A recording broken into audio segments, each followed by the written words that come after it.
If you're single and you have no kids, or if you're married and you have no kids, watch this video.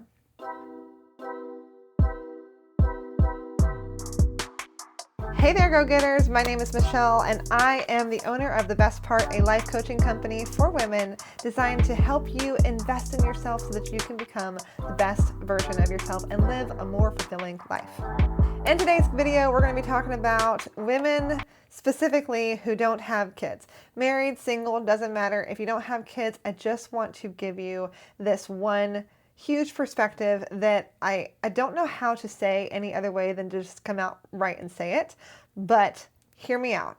If you have goals and you're ambitious and you're wanting to accomplish things in your life, you don't have much of an excuse. Now, of course, there's always going to be the exception to the rule. If you're taking care of parents, or if you're taking care of nieces and nephews, or if you're working 80 hours a week in some crazy job, okay, I get it. Maybe you don't have all the time in the world.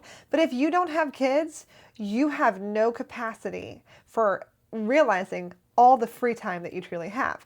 And this is coming from a place of love. And I need you to understand that. But I want you also to get inspired by this, because what I'm really saying is that when you do have kids, so much of your time is sucked away from you.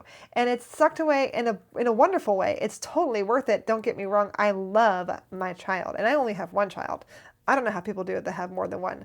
I want more than one, but people have like 3, 4, 5. Oh my gosh, like, you're amazing, because the time that it takes to invest in your children, which is the most important job that you could have, especially if you are a mom. If you're not a mom, don't want to be a mom, then okay, that's fine. But if you are a mom, that is the most important. That is your number one goal, is to raise that baby and to raise that child to be a productive member of society, to raise that child to be the best person that they can possibly be. And that child's going to in turn make you the best person that you can possibly be too. However, if you don't have kids, married or not married, single, whatever your situationship even, if you don't have kids, and you have goals, you have no excuse, because you have so much free time. So I want to go down a list of a couple things, a couple ways that this perspective can help shift for you, and how you can start thinking about your future, especially let's say you want to have kids. Then having this perspective shift can really help you when you finally get to the chance to open up that future for yourself. The first thing I want to talk about is actually managing your money in a smarter, long-term way, so that you are actually setting yourself up for when you have that child, or for just retirement, or whatever it is, travel goals, whatever it is that you want to accomplish in your life. Let's say you're in your early 20s. You ought to be creating some type of a savings account, and you ought to also be doing some type of investing. For me, I didn't know anything about investing. I didn't know what a Roth IRA was. I didn't work at a job that actually offered one. I still don't work at a job that actually offers one. So I had to go a different route when it came to learning what that was and setting one up for myself.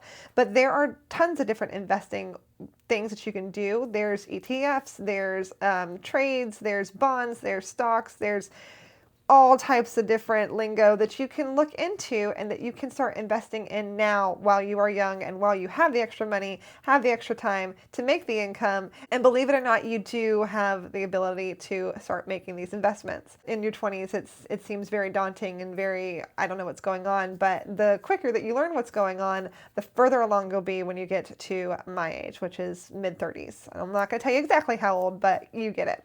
The second thing that you can do to help yourself further that ball along and get that snowball rolling is you can start investing in your education. And what I mean by that is not just necessarily going to college, but going to some type of a trade school or furthering education. So it could be seminars, it could be conferences, it could be just general classes that you can add to your skill set. Whether you're in tech and you're working on learning AI, or whether you're in graphic design and you're working on learning the newest, latest in Photoshop. I don't know. That's probably really old. I've probably just dated myself, but I don't know anything about graphic design, but you know what I'm saying. This type of thing is going to get you further ahead if you go on ahead and do it now.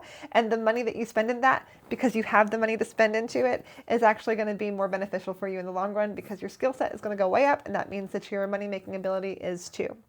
Another investment that you need to be making is in your health. And I don't want to sound preachy, but this is very important, especially before you have a child. For me, I know that I had started working on my health journey spectrum from 19 to 23, 24-ish, and then 25, I want to say, is around the year when I was like, okay, I'm going to start really working on this. And it's still taken me, I'm not going to tell you how many years, but quite a few years now to really learn what worked for me, what didn't work for me, what I like, what I don't like. And now that I have my son, I am like, okay, this is long term. I want to be there for him. I want to be a grandma in hopefully, my 60s, if not sooner. And I want to be able to get down on the floor with my grandchild. I want to be able to be there to maybe even see my great grandchildren. You never know, but that's what I would love, that, God willing. So investing in your health now while you have the free time and you have the money and you have the resources to do so is incredibly important. And let me tell you too, compounding goes both ways. If you are working towards something and trying to improve something, the improvement will happen the more consistent that you stay with it. But if you are not working towards something and you are not working to improve something, that's going to stay consistent too. You're consistent either way. You just might not be consistent in the area that you want to be consistent in. And so compounding happens on both hills. One is just a lesser desired hill than the other. And finally, if you are investing your time in this last thing, it is a waste. And I hate to say this, but drinking, smoking, all that, it's a waste. I'm sorry. It's one thing to sit there and be like, I'm living it up in my 20s. I want to get to my 30s and be like, I didn't live a life, and then, be bogged down and be like regretful that I didn't get to do all the fun stuff that people do in their 20s. Okay, whatever. If that's your MO and that's what you want to do with your life, okay. But recognize that it is not actually getting you anywhere. It's not actually benefiting you. And I'm saying this too because this is something that I know that a lot of people have seen and have experienced. And so I just don't want it to happen to you. So if you are in a situation where you're playing around with, I don't know if I'm supposed to say that word, I'm probably going to bleep it out, but you know what word I'm trying to say. If you're playing around with things you shouldn't be playing around with recreationally, there is a possibility that you can become addicted and that your whole life can go off track. And nobody wants that. And chances are somebody that's happened to. That's an awful, awful, sad story. Nobody wants that for themselves, their friends, or their loved ones. Even though it sounds like it's fun right now, and there are fun times, consider reinvesting the time and the money and the resources into something more long-term and more beneficial. And I really want you to think about this in this way too. And again, this is all coming from a place of love because I've been there. I want you to consider too what it's like to have fun without those extra happy makers. That's the best way I can put it. If you can remember what it was like to have fun without that, if you can create fun and create happiness and create joy in your life without those things, that's going to be the best way that you can start moving forward and moving on instead of using those things as a crutch. And that's what they are. They're crutches. Whether it's smoking cigarettes, whether it's anything else. It's a type of crutch. It's a type of, I need this because I'm stressed out. I need this because you see those commercials that are like, I had to go through heart surgery and I had to quit smoking. And let me tell you, heart surgery is pretty stressful. And now you can't smoke to go through the heart surgery, and the smoking caused the heart surgery and all this stuff. You get what I'm saying. You're young. It's easier to quit when you're young. Quit when you're young. Quit when you're young. Okay? And I'm not telling you to do anything that I have not done myself. I've done it. I know it's hard. I know it sucks. I spent my entire 20s doing all the things that I shouldn't have been doing. And speaking from experience, if you're ambitious and you have goals and you have dreams and you have aspirations, my hair's falling down, we're just going to leave that alone. You have goals and dreams and aspirations and all those good things, go on ahead and cut off that stuff now, or at least lessen it. At least do it in moderation and not do it to the extreme. Because what's happening in your life is that you are allowing all of these distractions to come in and to keep you ultimately from going after the things that you know deep down you want. And there will come a time that you'll look back and you'll go, I let money rain through my fingers. Not just slip, rain through my fingers. And I just don't want that to happen to you. If this resonated with you at all, let me know down below. Let me know which tip was your favorite. Let me know which tip was the most accurate. And just tell me what you think. I know for me, if I had somebody kind of shout this from a rooftop at me, I probably would have been like, okay, Okay, because you know it in the back of your mind, but when you hear it, it's a totally different thing.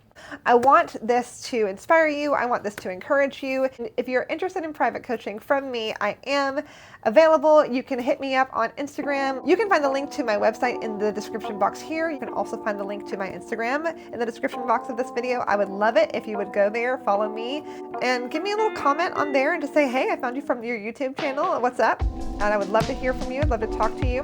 Always remember, you've got this, and have a great day. I'll see you in the next video.